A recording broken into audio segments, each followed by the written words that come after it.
We're making Rice Krispie treats for dessert. We have made this recipe before. We're making a double recipe this time, right, because they were so good. First thing, 1/2 cup of honey or agave.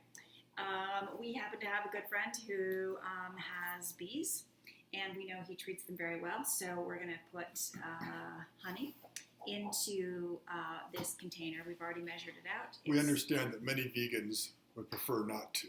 Would prefer not to, right? That's why the option of agave is Right. there.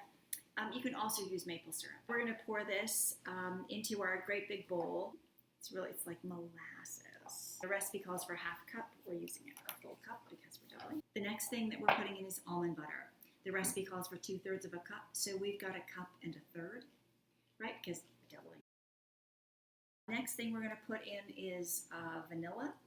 I believe we are looking for 2 teaspoons of vanilla. In our case, we're going to put in 4 teaspoons. 2, 3.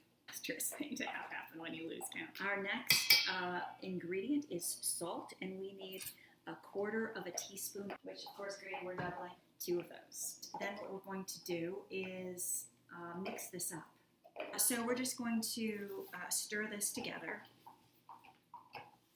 Heating it makes it a little more pliable. I've had these things out for a little while, so they're all at room temperature, so they're good enough. Does it matter if it's creamy or chunky peanut butter?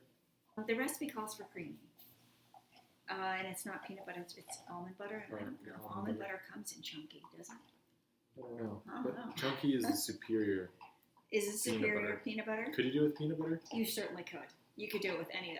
The recipe says either almond or cashew butter. I'm going to pour this in, and then Grady, I'm going to have you use this spatula for this. So what is this stuff we just poured in? We just poured in puffed cereal.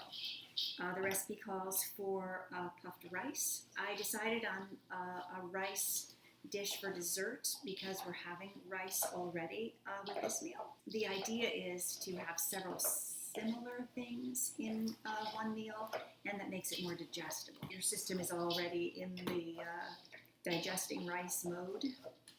And one of the things I like to do when I cook is put all the pieces together, right, so that everything's ready, so you can just right through the whole recipe. Is this good? Have I stirred it enough? This is perfect. We're using a glass casserole dish here before, and we're putting parchment paper in it, which helps it not stick to the dish and come out easier. We're going to pour it in here.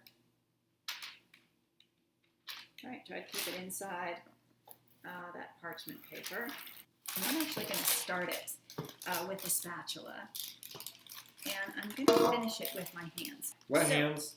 Clean. Beautiful. Not dried. So you notice it got a little lumpy over here and not so lumpy over here, so you're going to want to press the whole thing kind of in that direction a little bit. But one of the things that I learned from making this before is that you really want to press this down into the dish, because what happens if you don't do enough pressing is that it's kind of crumbly when you eat it. With wet hands, you can really press it down, and I want you to use a little bit of pressure here, Grady. A nice strong pressure that he's putting on this to get this really solidified down. Then what we do is we chill it so it gets even more solidified, and then slice it. Grady, if you will take your hands off so they can see how lovely this is.